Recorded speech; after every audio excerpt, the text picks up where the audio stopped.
This webinar couldn't happen without collaboration among many partners, including state climatologists, NOAA, USDA, and several other regional climate centers and drought centers. And just a heads up for next month, the presenter next month will be BJ Bawley from Michigan State's Climate Office, and that'll be on November 15th at 1 p.m. Central. So, and as always, you can archive these or find the archive of these at the regional climate centers and sign up for future webinars as well. We will try to leave time for questions at the end, but we have a lot of material to get through here today.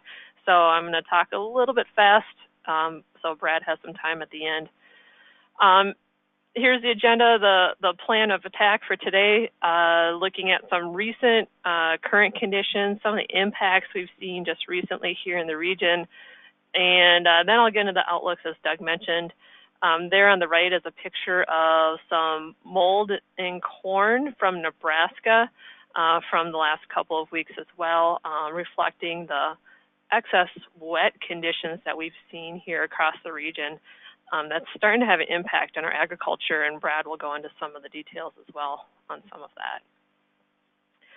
First of all, look back, and here's a picture of soybeans that have also suffered in the region. This is from Iowa. Really unusual conditions here this fall with the end of the growing season and in this current fall season. September, overall, just look at the month of September to start with. Here are the rankings of temperature by state. So if you're in 124 years, the red color, are record warmest, ranked 124 out of 124 years. Most of the region was above average to much above average, as you can see in the orange color shading there. A couple states kind of near average, Montana, North Dakota most notably. And of course, there's a lot of variation here, you know, even within states, but it kind of gives you an idea of the really extreme warmth we've seen on the eastern side of the region and less so on the west. And looking at the growing season overall, this is looking at the last 6 months from April through September. Kind of a similar story. North Dakota, South Dakota, Nebraska ended up closer to average in the growing season overall. Not to say there weren't some very extreme warm times, but overall for the last 6 months was closer to average, but much of the region was above to much above average if you look far east into Ohio around that area. And here looking on the precipitation side for just the month of September now, no big surprise to anyone who's been in Iowa, the extreme wet conditions there right in the middle of the region, but also further east, Indiana, Ohio, Kentucky. Missouri has been in drought, but then they had some extreme events as well that brought them closer towards average. And but overall, a lot of the region above average to much above average, with a couple exceptions there, as in North Dakota, Montana, and Missouri, and Michigan. And then kind of going over the last 6 months again as a growing season precipitation. Again, Iowa sticks out as very much above average for rainfall for the season. Similar in Wisconsin and further east again in Ohio, Kentucky, and then Missouri has been mentioned on these past webinars. Throughout the growing season, they were dealing with some quite extreme, exceptional drought in that area that really had an impact on their whole growing season precipitation overall. So getting to the last 30 days, that was just September. Right around the first of the month, there was a real strong transition towards a much colder pattern here in the northern states, especially in our region, North Dakota, South Dakota, Montana, northern Minnesota. As you can see here, the last 30 days, departure from average or how different from average temperature we've been in the last 30 days. Much of this has been dominated by just the last couple of weeks. But when you're looking at those purple colors, that's 6 to 10 degrees, if not more, colder than average for the last 30 days. And then you see a very strong transition or gradient from that north region down to the southeastern part of this region, where you're 6 to 8 degrees above average, say in southern Indiana and parts of Ohio and in Kentucky. So really quite extreme from northwest to southeast in the last 30 days. On the precipitation side as well, you see a lot of pinks and purples on this map, which is showing just how wet it has been in the last 30 days. Anything in those purple colors, 150% of average. Very few areas now are below average for the last 30 days. Those are in the warm colors, the reds and oranges. Seem to be pretty localized at this point. Given some of the moisture and cold, it's pretty much stopped a lot of the wildfire concerns, especially out in the western part of the region in Wyoming, Colorado, with just some small fires maybe still continuing, or they're still working on completing or, closing out some of those larger fires out west. But overall, the wet and cool conditions have really just punctuated the end of the growing season here in the last couple of weeks, really. Another way to look at this that's been a result of really the excess moisture we've seen is soil moisture response. And anything here in the purple color is above average soil moisture for this time of year. Anything in the orange yellow color is below average for this time of year. So you can see some of the lingering drought up in northern North Dakota, northwestern Minnesota, but certainly kind of the heart of the region here from South Dakota down to Kansas and up towards Michigan, the UP of Michigan. Certainly some very wet conditions here in the middle part of this region. That's really been a response to a lot of the moisture that we've seen recently. Another way to look at it too is looking at average runoff or stream flow through the USGS gauges. Anything black, very high. Seeing a lot of flood warnings recently across the region, some very high flows, which I'll touch on a little bit later as well in the Missouri River. But a lot of runoff being generated in this fall season where soils were already pretty saturated, and then we've had quite a bit more moisture with some areas in northern Iowa, southern Minnesota, already seeing record annual rainfall or precipitation, and we're only in mid-October. So it's really been quite wet lately. Similar, I know, in the Sioux Falls area, they've had about 10 inches of moisture since September 1st. So really quite excessive wet for this time of year. And that's being reflected in the runoff or stream flow data here as well, where that water just doesn't get used much in this fall season as vegetation is coming to an end of their growing season.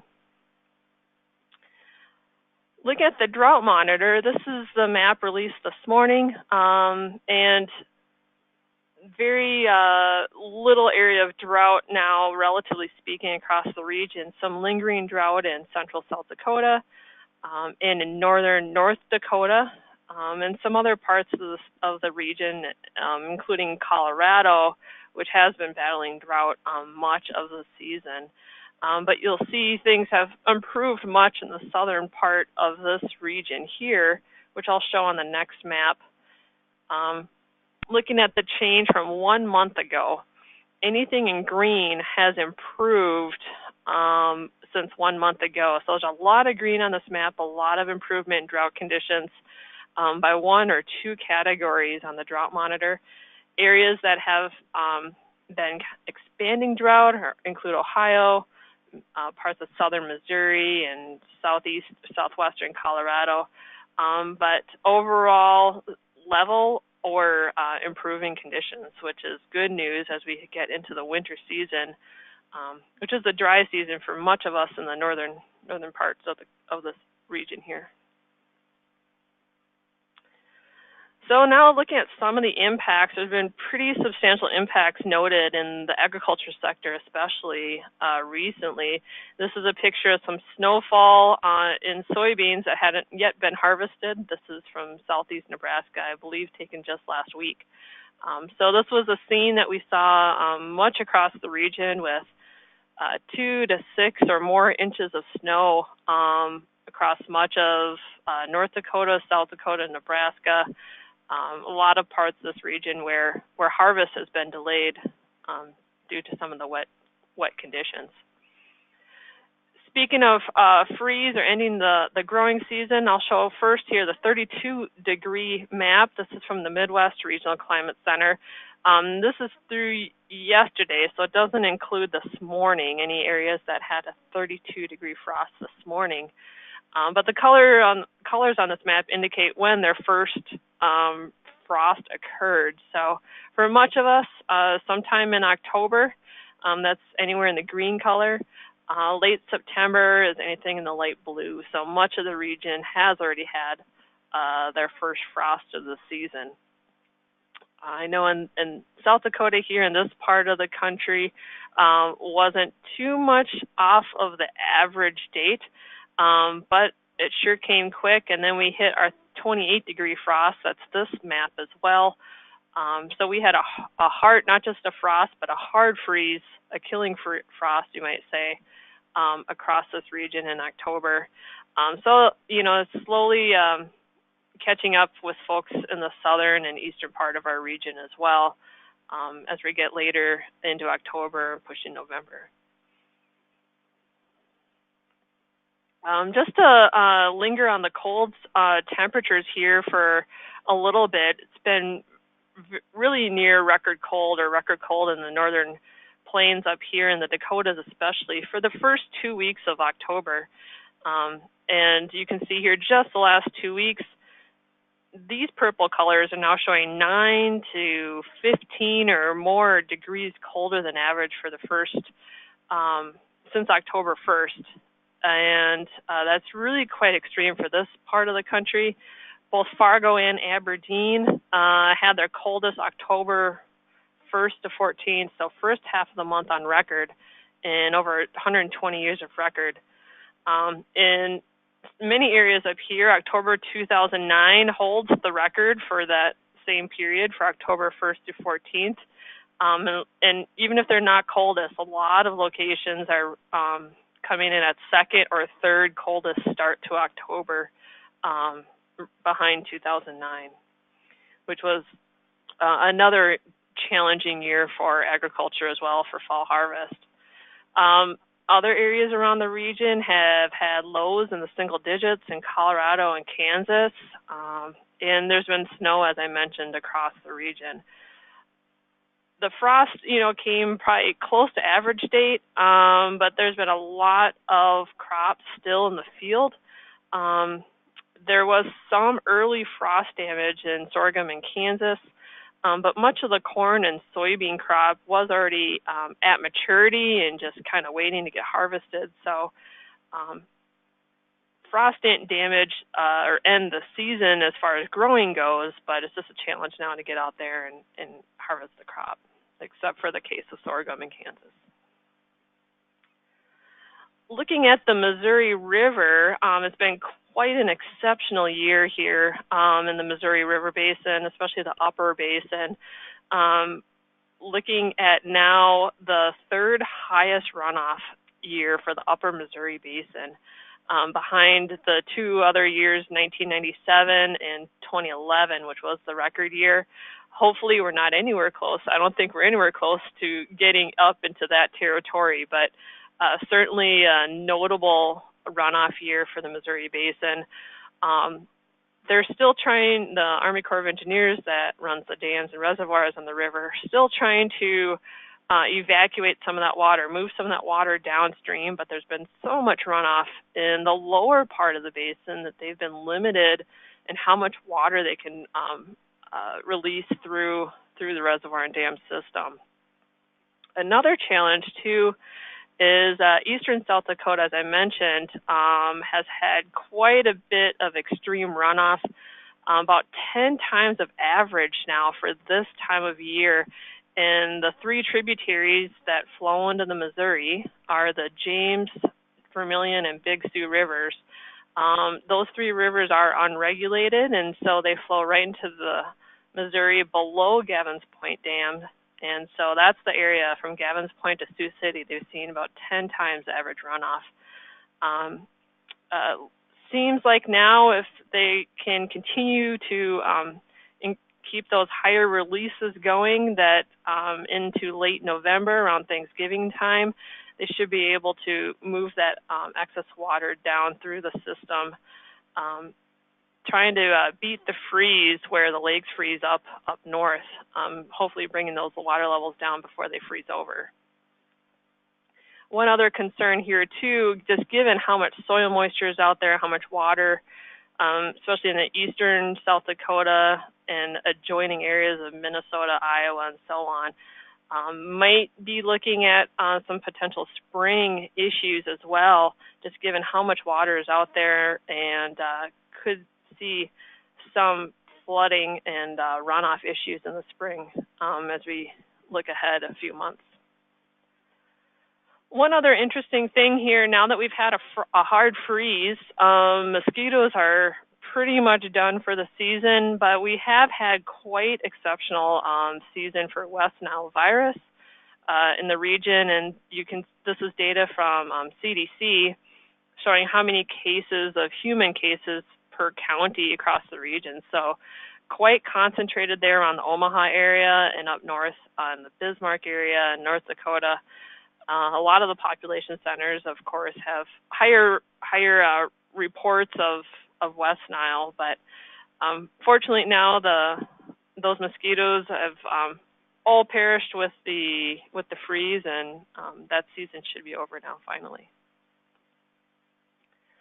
Another item to mention here in the region are Great Lakes water levels. And I took a couple snapshots here of a couple lakes, Superior and Michigan Huron. Looking at water levels there on the left, the blue line showing the current year, that kind of squiggly blue line rather, showing the current year, and then you can see the blue and yellow line, or blue and green lines above and below. They kind of show the average range for these lakes, and right now the lakes appear to be in the average range for water levels for this time of year. Looking on the right here, this is the water temperature for Lake Superior. All the lakes were running above average for much of the warm season, and now have dipped closer towards average, which is the blue line, except for Lake Superior, which has dipped much colder faster rather than the other lakes right now. And so Lake Superior is unusual in that it's colder than average as far as water temperature goes as compared to other Great Lakes. But no ice now to speak of just yet, so still should be open water out there. So summary of current conditions here. It's been cold in the north, warm in the east or southeast. We've seen quite a bit of drought improvement in the last month across the region. Water levels are high according to U.S. Army Corps of Engineers and USGS. A lot of river, not just Missouri River, a lot of water moving through the area for this time of year. And the freeze has ended growing season and other related concerns for now. Looking ahead, El Nino is kind of the story here as we look forward into the winter season, which I'll get into here in a little bit. Most recent information from the Climate Prediction Center shows us that 70 to 75% likely to develop El Nino conditions during the fall, and that it will continue through the winter season. Historically, often this has meant warmer than average temperatures up here in our region, in the north central states in particular. It's not well correlated or not well connected to precipitation for most of our regions. Some areas do tend to be a little bit drier during El Nino winters. I'll show a couple maps showing that. So how likely is it that we'll see El Nino? This is some data, their official forecast from the Climate Prediction Center and IRI, which is at Columbia University. The red bars are showing the likelihood of El Nino, blue bars, La Nina, and gray bars are neutral conditions. And as you can see here, the red bars are for NDJ, that's November, December, January, and December, January, February is DJF on the bottom. Looking at 70 to 75% there in those red bars for that winter season. So that's where they're getting this number from. So pretty high likelihood of El Nino and pretty low likelihood of other neutral or La Nina.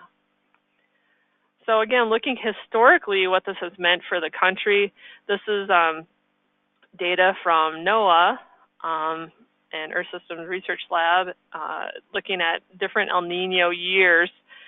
On the left, first of all, is temperature anomalies, or how different temperatures are from average during El Nino seasons. And that's where we show warmer conditions are typically favored in El Nino winters. On the right here is looking at precipitation. Looking at the white colored areas, those are areas that don't really lean wetter or drier during El Nino winters. See some of the northwest, the far mountain areas in Montana lean a little drier. Great Lakes and Eastern Corn Belt lean a little bit drier. And then some part of the area of Central Plains lean a little bit wetter. So some areas that show a little bit of precipitation correlation with El Nino, but a lot of the region doesn't have a lot of connection there in the winter season.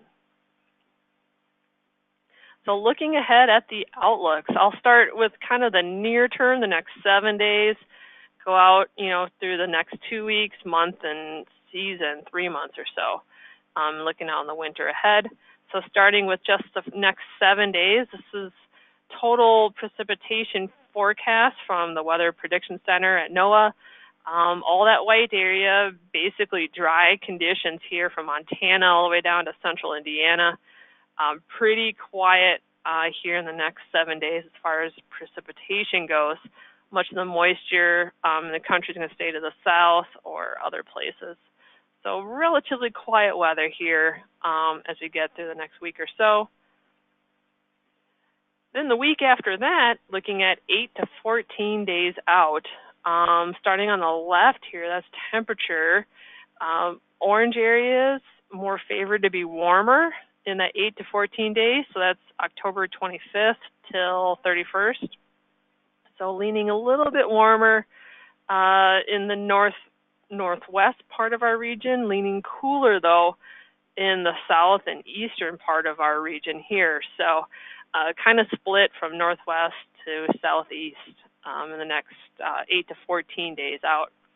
On the right then is precipitation, probability of precipitation, and leaning closer near average, at least likelihood of rainfall or precipitation in the next 1 to 2 weeks.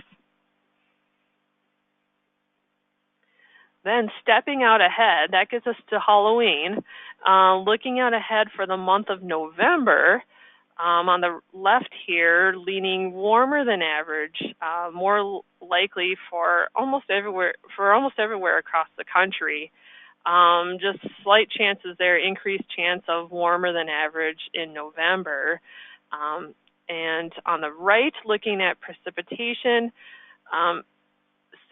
similar to El Nino pattern in November, driers favored in the mountains of Montana, western Montana, but much of the rest of the region in equal chances of below average, above average, or near average precipitation in the month of November.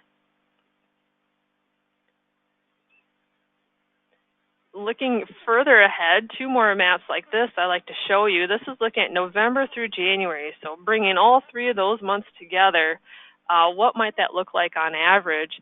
And on the left there, looking at temperature, again, very consistent with the long-term trends of warming in the winter season in combination with El Nino and the models as they look at at it now, favoring warmer than average temperatures for November through January all across our central region up here. And then on the right there, very similar to the November outlook, favoring drier than average in the Montana area, parts of the northern Rockies, equal chances elsewhere of below, above, or near average precipitation for November through January.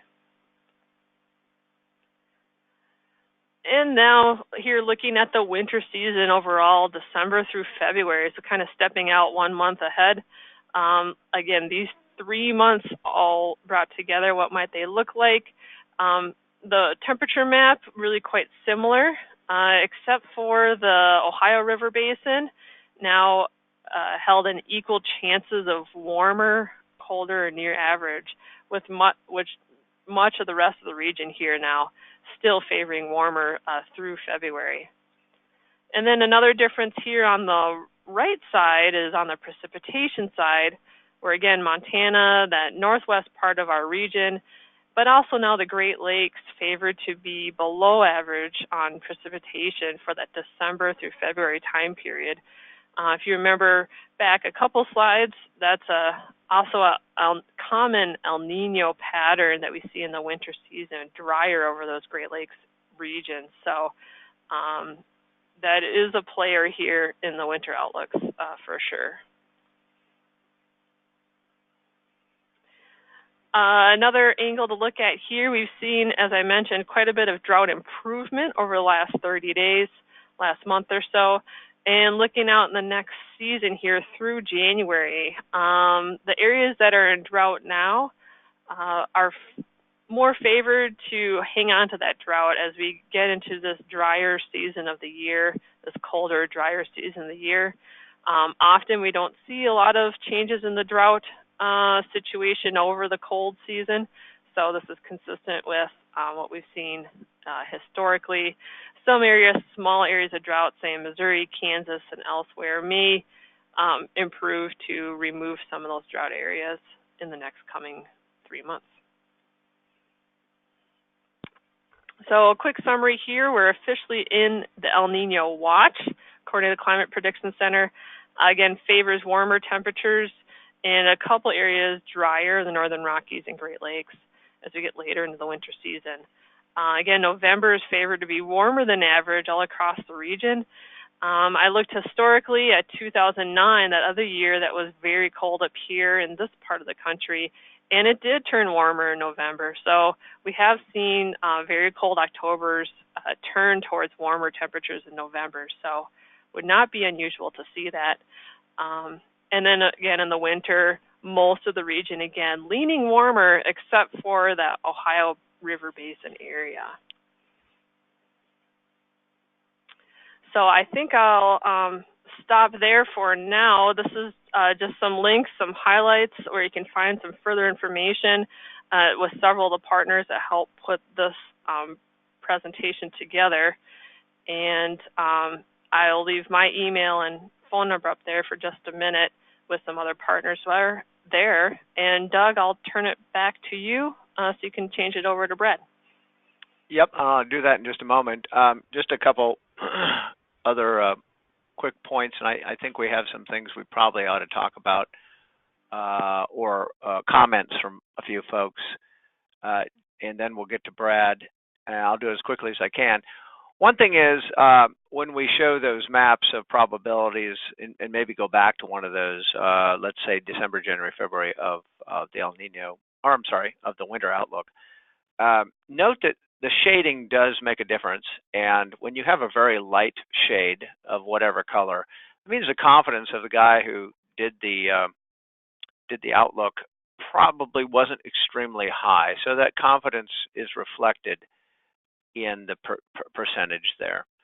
And so when you see, go back to your November, December, January version, and one more. Actually, go just the November one is probably a better one. Yeah, so that whole light shading of for the eastern 2/3 or half of the U.S.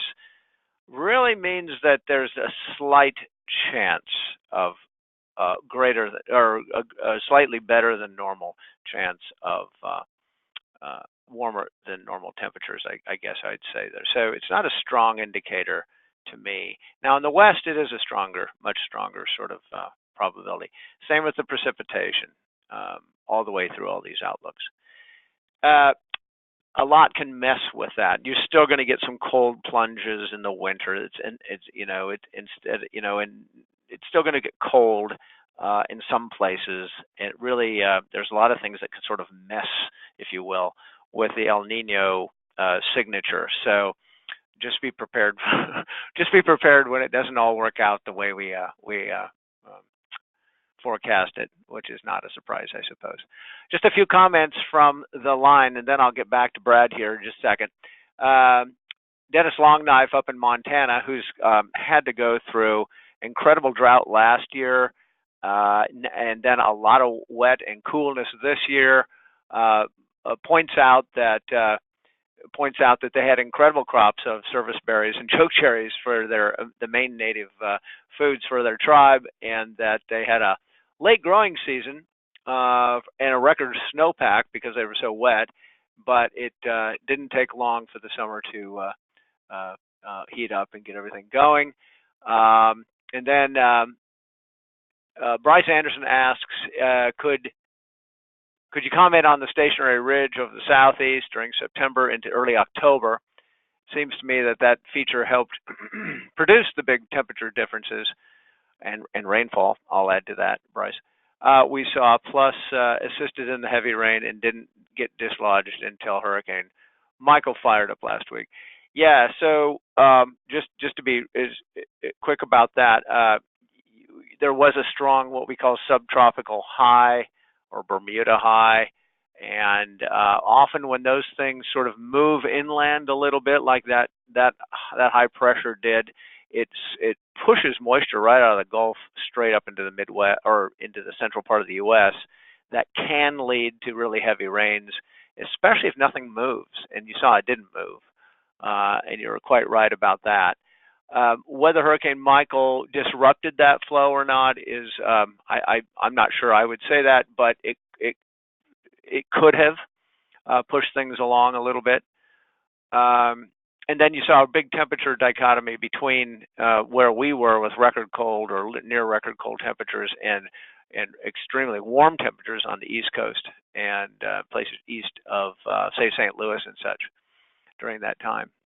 And one comment about mosquitoes is they're actually getting another hatch of mosquitoes. Those things don't go away, I guess, forever. But in Montana anyway, they might have another surge of West Nile virus to deal with, a little spike anyway. Again, according to Dennis, the birds are gone, so they're not going to eat the mosquitoes. So put on a lot of DEET. And then Bryce also says it appears the CPC forecast is quite confident about El Nino influence, even though it's a weak event. And go back to your composites really quick, if you will. Thanks. These are, I believe these are not based on weak events. Is that correct, Laura? Right. This is all El Nino events. Correct? Yeah. So this is a mishmash, not a mishmash, but it's a blend of all El Nino years. So some of these years could be really strong ones, and some of these could be relatively weak ones. Nonetheless, this is the pattern that you get. But it is interesting. You're right. We probably ought to break this down in a couple different ways to perhaps get a better composite. The problem is we don't have a lot of El Nino history that we can show on these composite maps very well. So I would say that there is an understanding there's going to be a weak El Nino, and there could be a heck of a lot of disruptions due to things like what do we call it, North Atlantic oscillation or Arctic oscillation. Those type of weekly events, like I said earlier, can push a lot of cold air to the south. David Martin's asking for your soil moisture map again, Laura. And feel free to comment, Laura, if there's something you want to say either about that or anything I've said. No, I think there's all good comments. I think one other moisture source was the tropical storm remnants from the southwest, from the Baja California area. as well that kind of contributed to some of the wet situation. Oh, that's right. Here. Good point. Yeah, we did have some Pacific moisture, definitely. At least at the high levels, and that helps. That helps if you want, if you will, for big rains as well. Yeah, and the point about the weak El Nino, I'm sorry I neglected to mention that. That's a good point. There you go, David. Hopefully that's what you're looking for. Yeah, did you have a question about that, David, that you wanted to comment on? Hold on a minute. I don't really have my screen set up here to see if you do.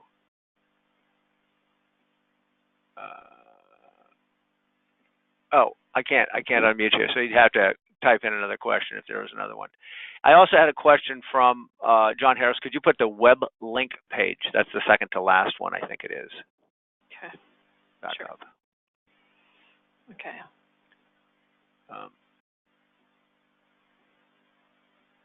And then Brad, can you hear me?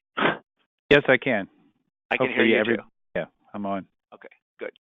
I will transition to you in just a moment here. All right, my screen should be ready to go.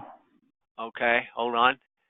And hopefully, John, you're getting the links you want. If you don't get what you want, these things are put up I'd say within 48 hours, and that's working day hours, so probably by Monday, if not tomorrow or later today, on a number of websites. And if you get the email that I send out to invite you to these things, it's on there, the linkages to look at that stuff. Okay, we're going to transition now to Brad. Make sure I do this right. Brad, like I said, is going to talk a little bit more on the ag side in terms of climate. I can see it. Great. I can see right. the and you can hear me. Everybody can hear me, I hope. Well, let's hope so. All right. So go ahead and take it away, Brad, and we'll get going. Thank you. All right. Thank you, Doug. Thank you, Laura. And as Doug said, I'm Brad Rippey, USDA, Washington, D.C. Going to start off with a couple of pictures from one of my Midwest trips this year. Everything okay? All right. All right, start off with a couple of pictures from one of my Midwest trips this year to western Michigan's Fruit Belt with some cherries and some blueberries. And then we'll get into some of the other ag impacts from the growing season that Laura just described. I want to start off with some very topical stuff. Laura mentioned the snow and had some pictures of the snow, but unusual snowfall occurring a couple of times already this season, perhaps some implications on harvest and crop quality for unharvested soybeans and other crops in the upper Midwest. Here's the snow depth chart from a portion of the National Weather Service National Snow Analysis on October 11th after the first storm. We saw some big totals stretching from northeast Colorado into the Red River Valley, almost 6 inches falling at Grand Forks from that system. And there's a picture taken by Bryce Anderson, who may be online here, from the Colorado Plains back during that storm. And then just a few days later, we had another snowstorm that hit a little further south and east and brought some very unusual and heavy wet snow to several areas, especially across the Central Plains. Lincoln, Nebraska picked up 3.5. Rochester, Minnesota had its earliest snowfall greater than an inch.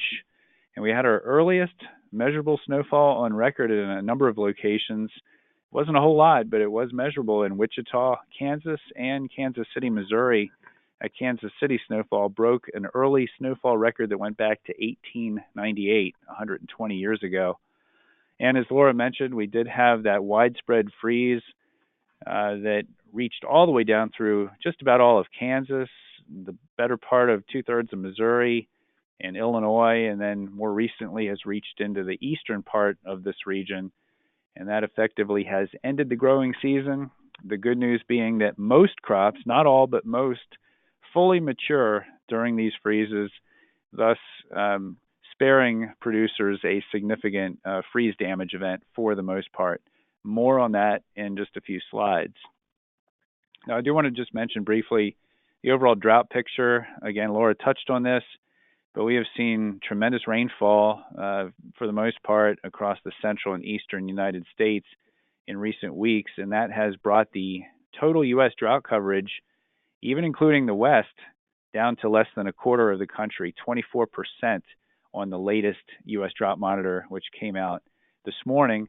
That's the lowest drought coverage we've seen in the continental United States since December 2017. Now, for this region, the central region, really just a vestige of drought in the southwestern part of the Corn Belt, mainly Missouri, eastern Kansas. Just a hint of drought across the Canadian border in the north, down into South Dakota.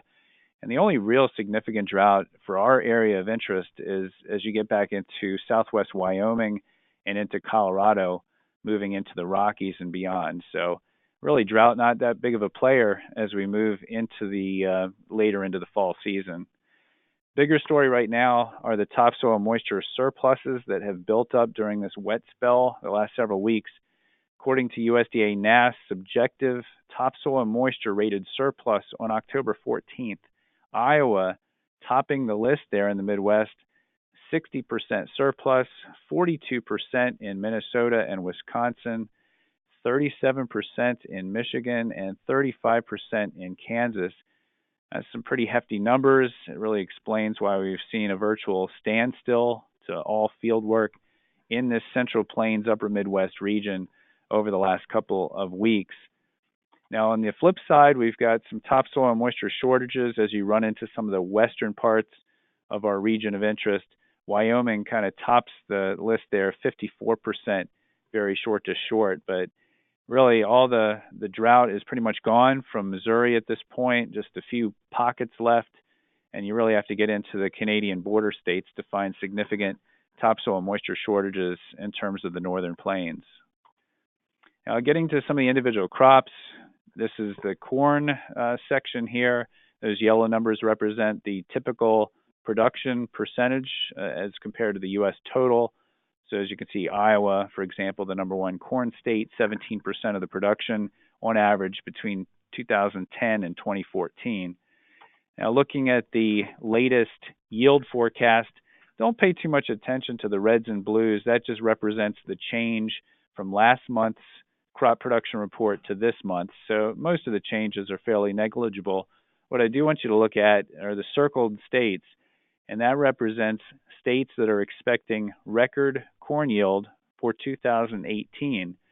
And that vast number of states there that you can see is pushing the national yield to also a record of high forecast now of 180.7 bushels per acre. So a lot of the states we're interested in here, you really only North Dakota, Minnesota, and then to the southwest, you get Missouri and Kansas. Those are really the only states that did not tie or set a record yield this year. And corn for grain production in the U.S.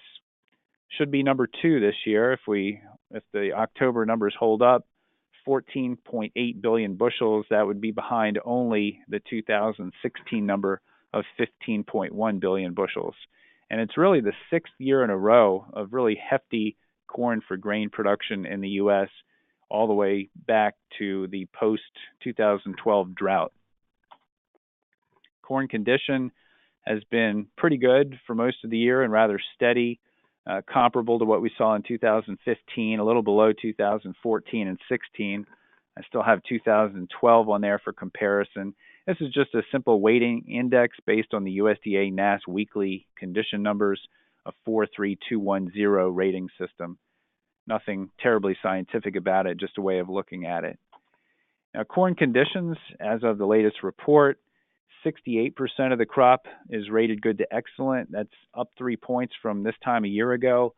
And aside from your Missouri-Kansas area, which was hit by the heat and drought at a very inopportune time during corn reproduction, and to a lesser degree Michigan, we have some really good crop ratings across our central region, and even 80% or more good to excellent as we wind down the season in Nebraska, Illinois, and Ohio. Corn, as I mentioned, largely mature as we've seen the freezes descending on the Midwest over the last couple of weeks. And even corn that's dented can mostly withstand a freeze. So virtually all of this crop safe from harm by the time we get those freezes reaching down through the Midwest since late September. The corn harvest numbers, we got a quick start, especially in Missouri, Illinois, and Indiana, and we remain well ahead of schedule on the harvest there, but fieldwork has largely ground to a halt the last 2 weeks across the Central Plains and the Upper Midwest. So now, for the first time, we're starting to see our harvest numbers fall behind the normal pace in those states, stretching from Kansas northward to the Dakotas and Minnesota and Iowa. Some highlights for the season, of course, as Laura alluded to, we had those above normal temperatures stretching from May through September. That really pushed the crop along, but despite those overarching above normal temperatures, we avoided extreme heat and had ample moisture, with the significant exception of those southwestern Corn Belt areas in Kansas and Missouri. If we realize those October 1st estimates, we'll hit record high corn production in the 9 states that were circled on the previous map, and we'll have the record corn yield and second highest production. Drought was really a non-player for the Corn Belt as a whole. Only 5 to 13% of the U.S. corn production area was in drought during the growing season. I don't want to take anything away from Missouri and Kansas and Michigan, but if you look at the big picture, it really was not an overall issue. Currently, as I mentioned, 68% of the crop rated good to excellent, but wetness is a current concern for harvest in the upper Midwest. Moving to soybeans, there's the national map, shows you where the soybeans are produced. We can see that it's a very similar picture with soybeans. A record high yield expected for the nation, a whopping 53.1 bushels per acre. Records expected in most of the Midwestern states except for Missouri, Kansas, and the northern tier of states stretching from North Dakota to Michigan.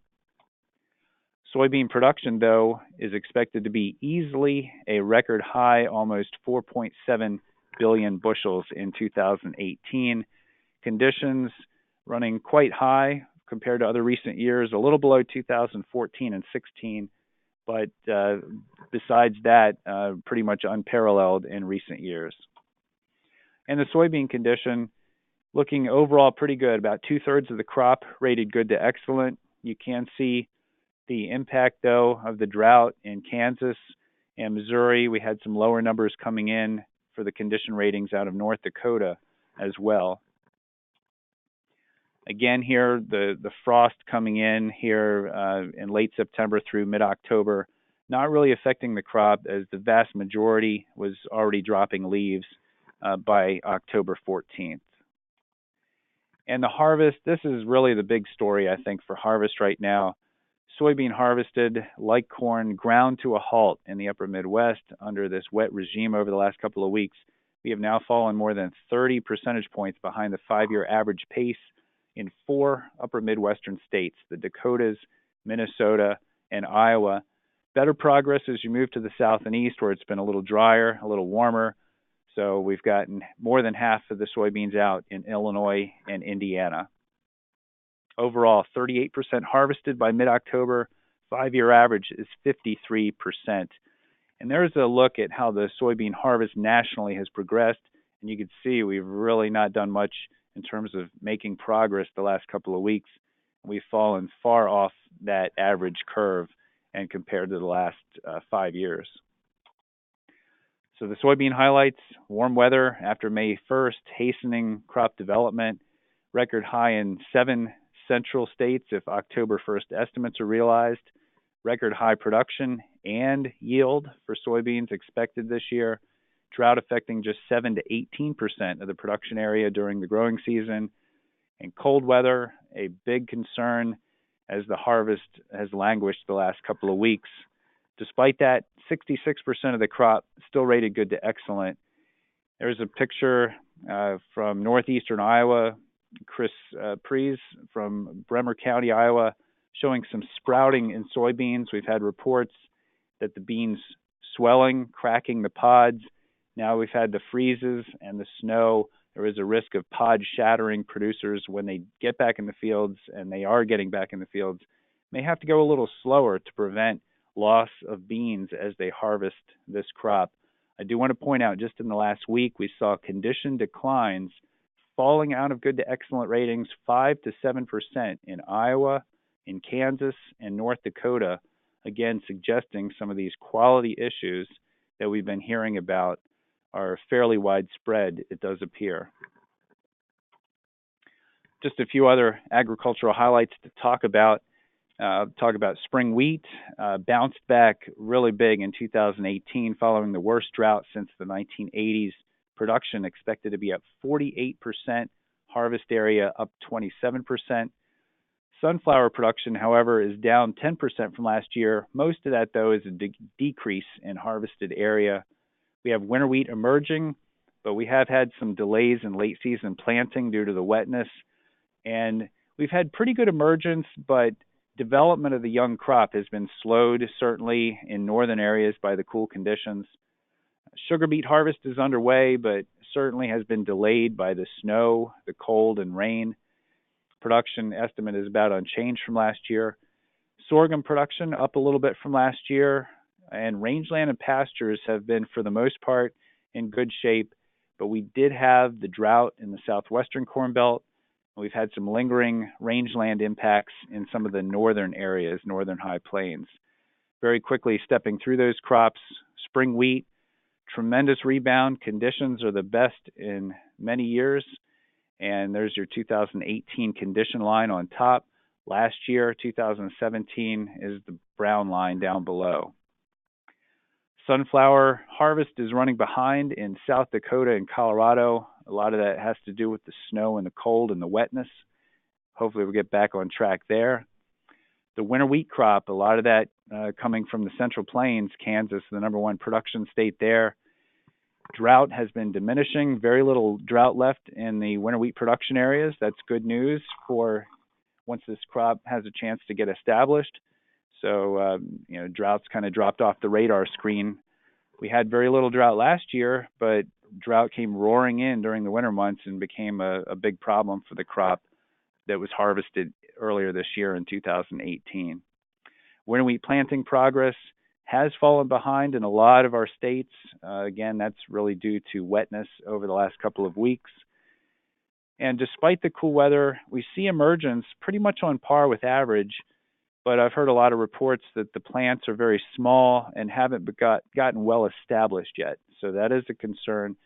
And we are seeing the warm weather returning, so hopefully we'll get some better establishment, especially given the favorable moisture that we have across much of the wheat belt.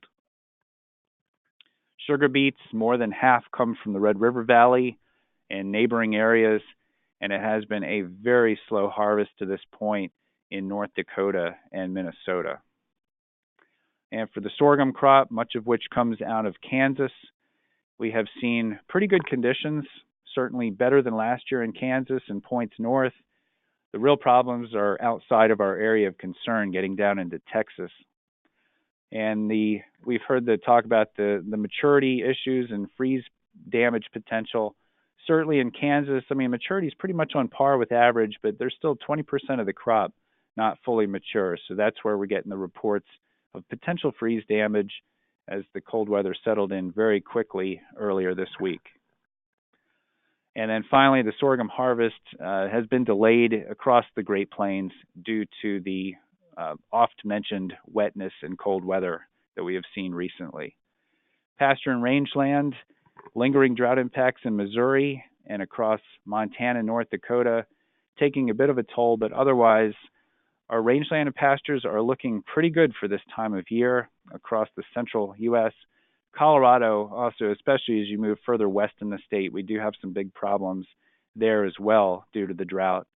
And I did want to mention finally that alfalfa hay, a lot of which comes from the states we look at, has had a very good year and a big bounce back from last year's drought. Alfalfa hay harvest up 5% in terms of the compared to last year, and that's due to a 3% increase in yield and an 8% increase in production. So a very good year for alfalfa hay production across the United States.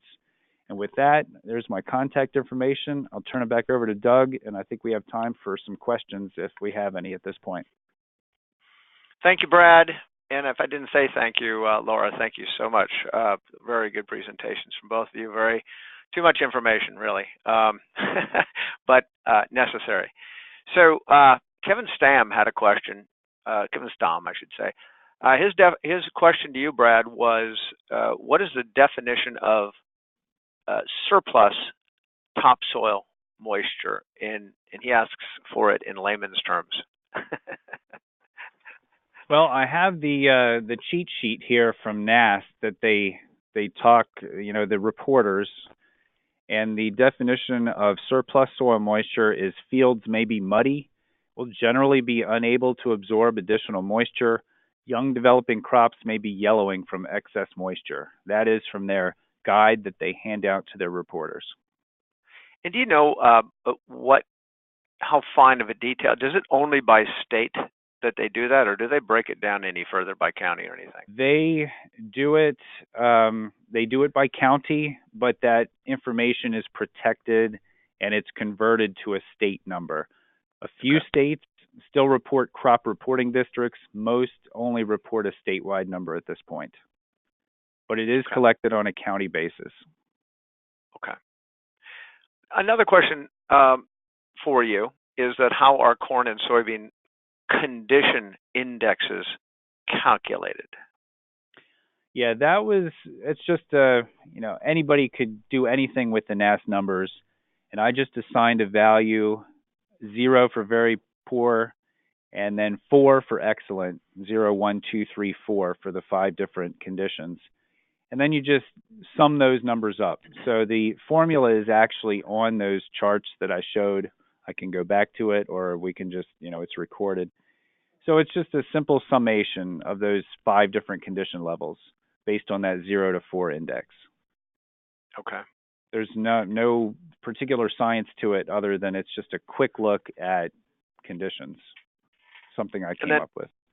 All right. And then from an impact point of view, what are the dangers now before the growing season ends? And I'm assuming, Benjamin, you mean what are the dangers to the crop in the field as of this moment? And I'll put you on live at the moment, Benjamin, if you want to expand upon that. Yeah, that's go ahead. Then. So what are Brad, what would you say are the key issues right now, with all this record production and yield and all that stuff? Is there anything that could dent that? Well, certainly with the soybeans, they're a little bit more fragile, especially when the weather turns bad. So we'll be carefully watching developments from here on out. I mean, it looks pretty favorable, as Laura showed, for the next several days.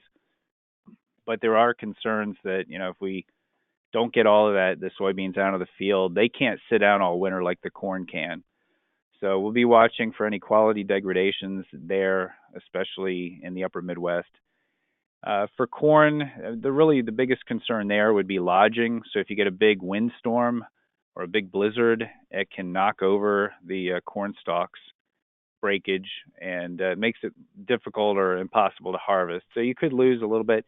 Usually events like that don't wipe out significant portions of the crop. You might lose a little bit regionally or locally, but another concern I think would be just with these huge crops, some of that's going to have to be stored outside, and it already is, and that is a quality concern as well, depending on how the winter plays out.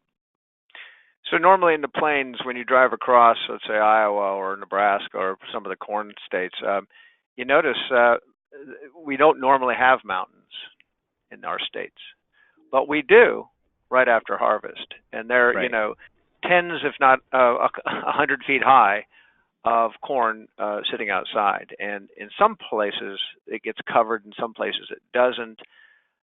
It also depends on where that corn is going. How much they care for it, I guess you could say. Right. So, that's another concern would be storage. Sometimes parking lots get pressed into use if there's, places you don't want to store it on the ground if you can help it. So now we'll just be watching weather developments and the harvest progress. It certainly has turned more favorable and more folks are getting back out in the field this week, but some of the wettest areas, it could be a while. And maybe in some of the extreme cases, folks will have to wait for fields to freeze before they can finish harvest activities. That could lead to some compromising crop quality, as we've seen from the pictures that Laura was able to find. Right. And there are issues about getting into the field too soon if it's too wet. Could you just mention a few of those? Obviously, with the equipment, you don't want to go in too quickly because you can compact soils, which could lead to problems down the road for trying to plant in the spring if you compact the soils too much. So ideally, you'd like to see it dry out or freeze before you get back in there with the heavy equipment. Yeah. Okay. All right. Those are all the questions. Any other comments from you, Laura? No, I think Brad hit the nail on the head there. Okay. And any from you, Brad? I don't think so. Yeah.